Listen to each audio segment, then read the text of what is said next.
لي تطوع يوم الجمعة الساعة 7 الصبح.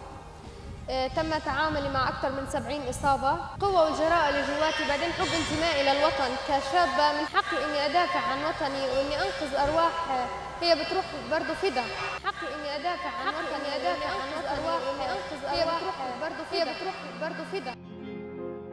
سلام أيا غاية العاشقين، إلها لحبي وما أدعي. تقدست من مرأة في الوجود، تنزهت عن أنثى توضعي. كأن الإله اصطفاك على كل البرية من أجمعي. لعمري يا أنت كمال الهوى، وباب إلى العشق لم يقرعي. رغم إني مريت في مواقف صعبة بس راح أكمل بكامل قوتي وعزيمتي وإرادتي. حاولوا يخوفوني كثير وكان إطلاق النار بشكل كثيف، بس يعني ما كان عندي خوف خالص، يعني ما خفت ابدا. تعرضت 4 مرات للغاز المسيل للدموع. طبعا اهلي بيفتخروا فيني وما عندهم اي اعتراض اني انا اكون يعني اقدم روحي فداء القدس وفداء ارواح الشهداء اللي بتروح، او اني انقذ.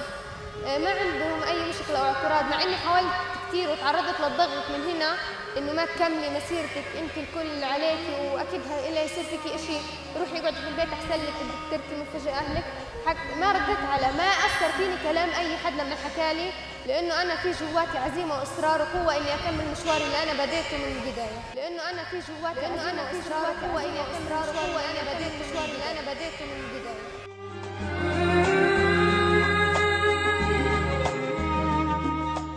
يعني أخيراً، ما هي الرسالة التي توجهينها إلى العالم وإلى الفلسطينيين رزان؟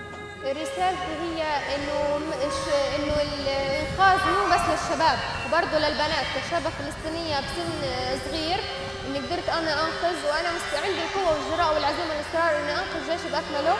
ورسالتي لكل بنت، بتمنى أن أكون قدوة لكل بنت بتشوفني، كل بنت بتمنى تكون زيي، بتمنى تكون مني أحسن.